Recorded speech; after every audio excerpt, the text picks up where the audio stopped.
BSc part first, semester first, zoology paper first, it is animal diversity. First of all, good morning all of you. Today I am going to teach you principles of classification. 5 kingdom classification. Principles of classification is most important to categorize animals according to their characters, morphology, how they behave, how they interbreed. These are most important thing when categorizing these 5 kingdom classification. The father of zoology is Aristotle and the father of taxonomy is Carl Linnaeus.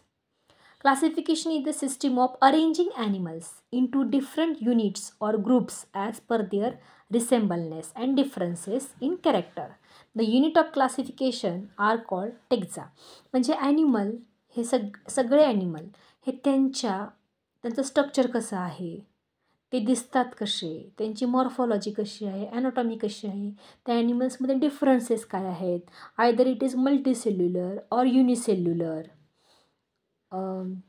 There habitat, या सगळ्या गोष्टींचा विचार केला जातो ॲनिमलचं classification करताना. त्यामुळे ज्यांचे character same आहेत तर त्यांना एका ग्रुपमध्ये ठेवलं जातं, ज्यांचे कॅरेक्टर वेगळे आहेत त्यांना वेगळ्या ग्रुपमध्ये ठेवलं जातं, म्हणजे असे फायलममध्ये त्यांना अरेंज केलं जातं.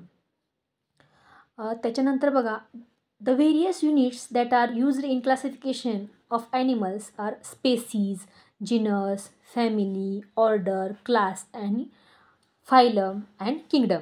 आता त्याच्यामध्ये किंगडम सगळ्यात मोठा येतो. किंगडम म्हणजे आता कुठले किंगडम्स आहेत बघा, kingdom Monera, kingdom protista, kingdom फंजाय, kingdom Plantae आणि किंगडम ॲनिमालिया. हे 5 किंगडम्स आहेत.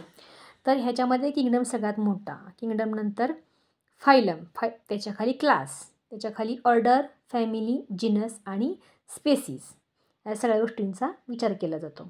आता आपल्याला क्लासिफिकेशन करायचं, त्याच्यामध्ये इम्पॉर्टंट काय आहे, पहिल्यांदा तो ॲनिमल किंवा प्लांट त्याचं आयडेंटिफिकेशन करायचं की ह्याच्यासारखं आधी कुठला आहे का, किंवा त्याचं नाव काय आहे.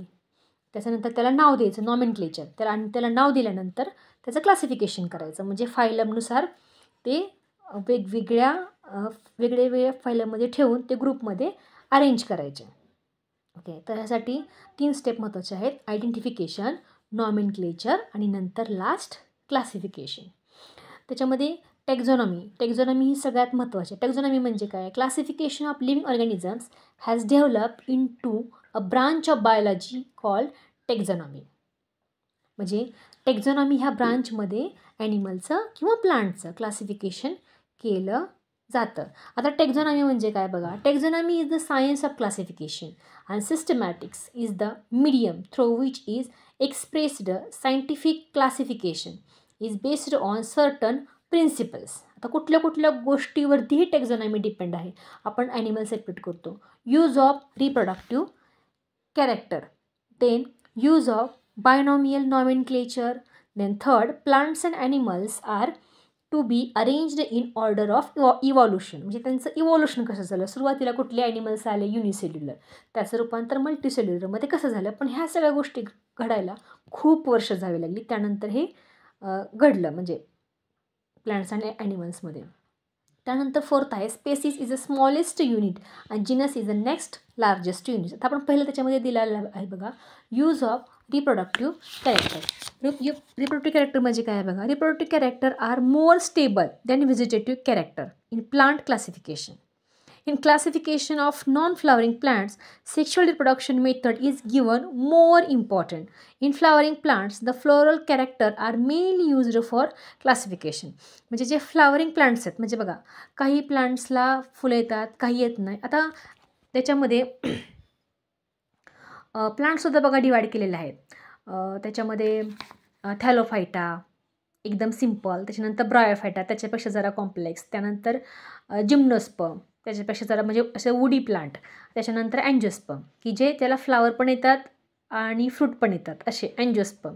तर क्लासिफिकेशन करताना ह्या गोष्टींचा आपण विचार केला जातो की ॲनिमलची कॉम्प्लेक्सिटी आहे ती वाढत जाते हायर क्लासमध्ये. म्हणजे बघा, मोनेरा सिम्पल आहे, मोनेरापेक्षा थोडा कॉम्प्लिकेटेड प्रोटिस्टा, प्रोटिस्टापेक्षा थोडा कॉम्प्लेक्स फंजाय, फंजायपेक्षा थोडा कॉम्प्लेक्स प्लांटी, आणि प्लांटीपेक्षा थोडा कॉम्प्लेक्स ॲनिमालिया.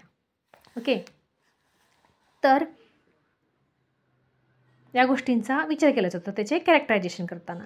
आणखी कुठले कॅरेक्टर सांगितले मी सेकंड बघा, यूज ऑफ बायनॉमियल नॉमेनक्लेचर. आता बायनॉमियल नॉमेनक्लेचर म्हणजे काय? The International Commission on Zoological Nomenclature has laid down certain rules. काही रूल्स दिले आहेत बायनॉमियल नॉमेनक्लेचरचे. Each animal is to be known by double name, म्हणजे प्रत्येक ॲनिमलचं डबल नाव असतं. The first name denote genus which the second name denote species. पहिल्या